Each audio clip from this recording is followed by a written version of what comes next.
also mention, say a few words about the speakers. I know Bishop has already said something, but I think it is important to know who they are because the subject they are going to speak to would somehow bear in experience and their exposure. What they do with this will be slight modification of Mr. Akko, who I may not know that well. I'm sure when you get the opportunity, you will say who you are and praise yourself like a chameleon. You can do that if you want. Really. Mr. Kenneth Ashigbe is the Managing Director of Graphic Communications Group Limited, and is Ghana's leading media organization, and is responsible for providing strategic leadership and vision. Mr. Ashigbe previously worked at various top management levels in other reputable organizations. He was the Chief Operating Officer of the Multimedia Group between 2010 and 2011. Earlier between 2003 and 2006, he had worked with the same group but as his Chief Technology Officer and the General Manager of Joy FM. In between the periods he worked with the Multimedia Group, he became the Managing Director of Optimum Media Prime, a communications independent media and event management company. Mr. Ashigbe has also worked as a senior project engineer at Panel Limited and worked on the design and installation of electrical building services for 3 of the multi-story office complex buildings in the capital. He is currently pursuing a doctorate degree in business administration at the Swiss Management Center. He holds a Master of Business Administration from Leicester University in the UK and a Bachelor's in Electrical Engineering from the Kwame Nkrumah University of Science and Technology. He is a project management professional. He is a senior member of the Ghana Institution of Engineers, and then the Ghana Journalists Association. That's Mr. Ashigbe. Thank you, Mr. Ashigbe, for coming. Let me quickly say a few words about Mrs. Felicity Akwa, right? So that I don't have to repeat it again. So Mrs. Felicity Akwa holds a Executive Master's degree in Business Administration, an MBA in Finance, and a BA in Economics and Law, and a postgraduate diploma in Project Appraisal and Management. That's interesting. That's a course I took in London. She's also a certified trainer in entrepreneurship and a certified business development advisor. She's a project analyst and development banker by profession. She has over 30 years of banking and business experience. She served in senior management positions in the ADB Bank, NIB, Merchant Bank, and Women's World Banking. She also served as the managing director. I think that's what we really know her for. Managing Director for Exim Guarantee Company Limited, a finance house of 10 years. She was also a pioneer in establishing entrepreneurship and business development institution and Protect Ghana Foundation.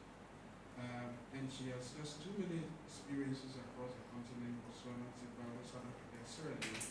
And indeed, she pioneered and led the implementation of the relationship management workshop for bankers between 1995 and 1997. She won many awards, really. A lot of them are going to be beats, but clearly speaking, she's done a lot of work for SMEs in the country. And she was adjudged the Marketing Woman of the Year in 2006 by the Chartered Institute of Marketing Ghana, and is a fellow of the Chartered Institute of Bankers. Just to say that, yes, I do have a very rich array of speakers for this morning session. Mr. Konyaku Dazi Davis, who is the Director of Finance and Strategy, Unibank, would definitely have other experiences, I'm sure, that are key to the earlier speakers as well. But as I said, when he comes here, he will tell us a bit more about himself. So without wasting much time, I'd like to invite Mr. Kenneth Ashigbe, who will speak to us on the theme of the subject that you have in your notes. Thank you.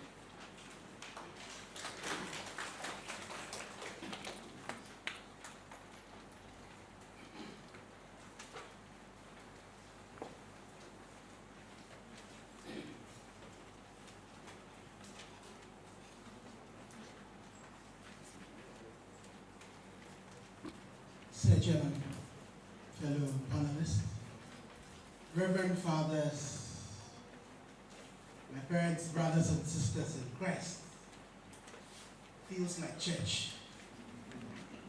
And it should be church. The theme I'm speaking to is sustaining the relevance of state media in the face of fast-changing media landscape. Before coming here, I had to speak to Zone 4 of the Catholic Charismatic Renewal, and they had a few messages for me. I thought the bishops were going to be here, but I'll still say them as I go along, since we still have the clergy here who are part of the presbytery. So let me start first by talking about the state-owned media, and I think we are akin to the Catholic Church when it comes to the churches. And people normally would see us and think that state-owned media, why do you do some of the things you do?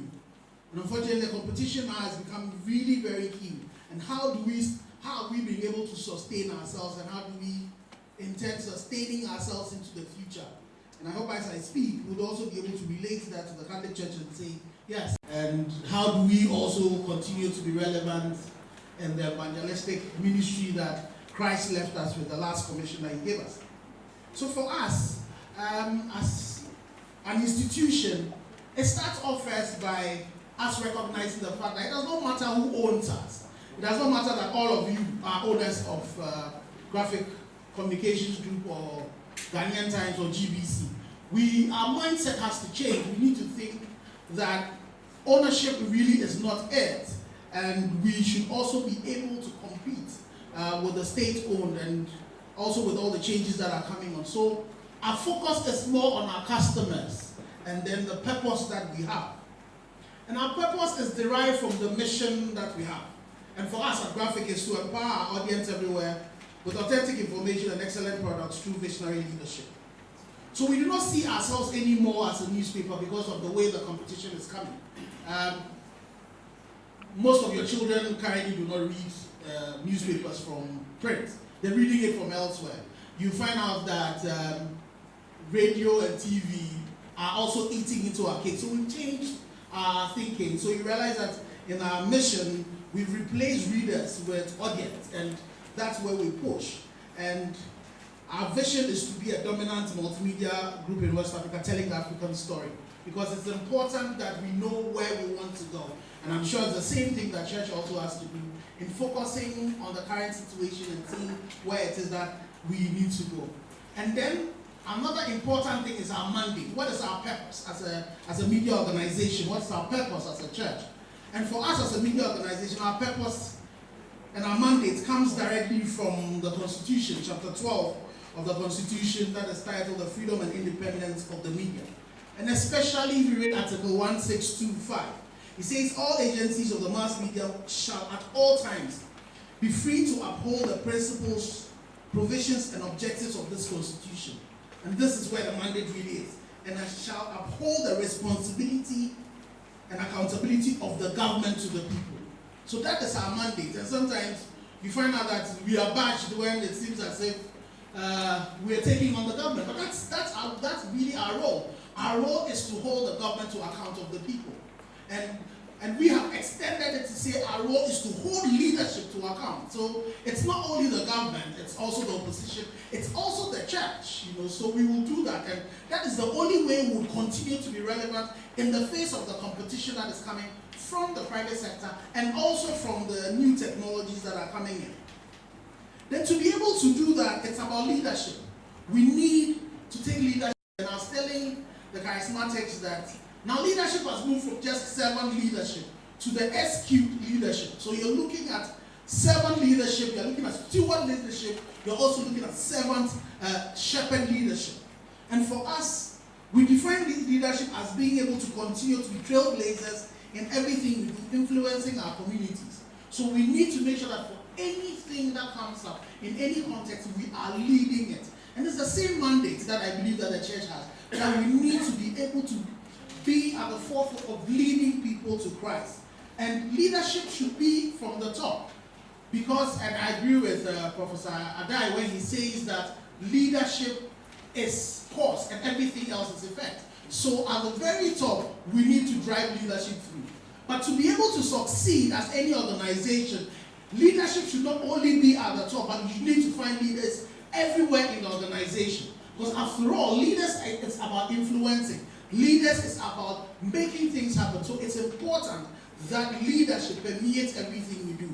It is in that light that for even the church, we need to look at it and say it's not only the presbytery that has to show leadership, but for us, the laity, it's important that we also drive leadership to be able to get the church to where we need to go to. Then it's also the issue of management. How do we manage organizations that we find ourselves in? And for the state-owned media to continue to lead, and for the state-owned media to continue to be relevant, we need to be entrepreneurial in our thinking. We should stop this whole business of this thing of if it's for the state, it's for nobody.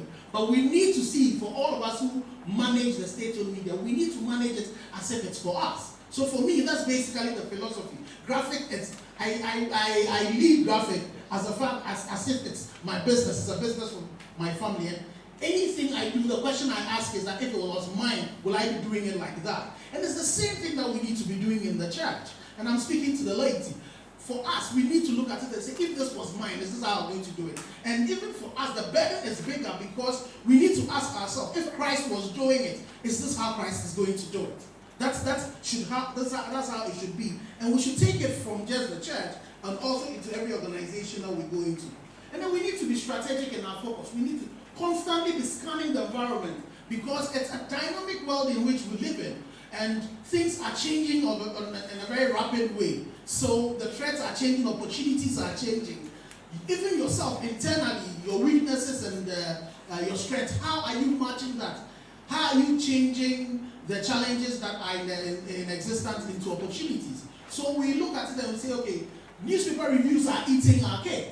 So how do we take advantage of that? And then we decided that what we were going to do was that we also need to start introducing videos and audios in our paper. So when you take the graphic, you see a barcode that is in there, it's called a QR code. We try to bring extra information in terms of audio and videos. And very soon we'll also be going into the regime of radio and TV. If we are not given a license, we'll go dig it out. We'll started building our YouTube channel. And that's the thing that the church also needs to do. I think we've been so slow in going into the media space. And as His grace said, I keep on knocking that. That the fact that for new evangelization to succeed, we need to use the new tools that we have. Then we also focus on our customers. We need to anticipate their needs, organize ourselves to meet those needs so that we exceed their expectations. And when we look at customers, for the state-owned media, we look first at the internal customers. We believe that if we treated our internal customers as king, they would deliver and contribute to delighting our external customers. So that should be the first thing that we do. How do we treat the people who work for us? And I believe that's one of the reasons that sets Graphic apart, because we definitely can pride ourselves and we pay ourselves sometimes even better than the private media, so that then you're able to expect a lot more from our people. And that's one of the things that we believe that can help us in sustaining our first position. Then we come to our external customers. Constantly, we are asking ourselves the question of what is it that they want?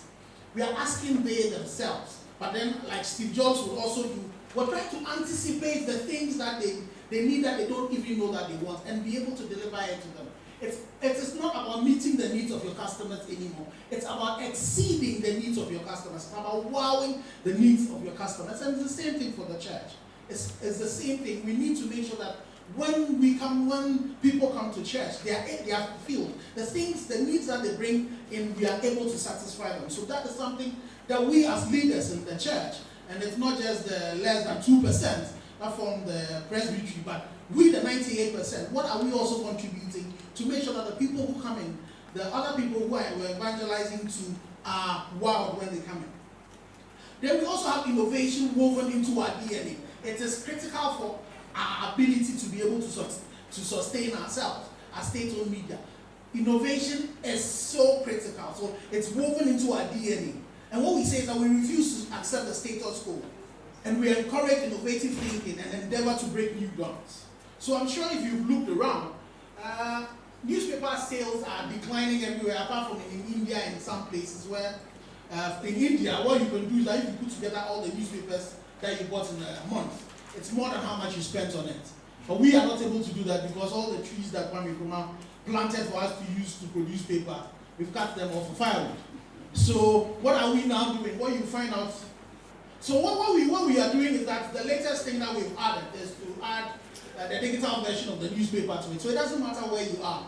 You can get the graphic newspaper, all our newspapers on the digital platform if you go to the Google platform, to be able to get them, because we realize the fact that print is suffering. How do we maximize our benefit from that? We also realize that with print, we are restricted to only Ghana. How do we get to the people who are outside? So innovation is important. And that is something that has been in graphics since, with the inception. We have led all the print technologies from the time that we started. We've been the first to introduce the color printing machine for newspapers. Currently, we have one of the few presses, the shaftless press, that is only in about 3 other countries in Africa. And that's one of the things that has kept us, and we need to continue to do that. Then next is the commitment to excellence in everything we do. In everything we do, we have to be the best in doing that. And it applies us to the state-owned media, as to the church. In our delivery, are we the best? Because you see, the master we serve, Christ Jesus, was the best in everything he did. So in everything that we do, be it the presbytery, be it the laity, are we the best? Are we doing the best thing? And that should be what should define what we do, and that's what defines us to do. That's what we do in the state-owned media. We strive for superiority in the marketplace and would provide high-quality service. So at the end of it, it's about quality of service, and the quality of service should be within everybody. So I'll still emphasize not only the 2%, but all of us, the laity as well. And then integrity is critical. That is at the helm of everything that you do. We need to walk the talk.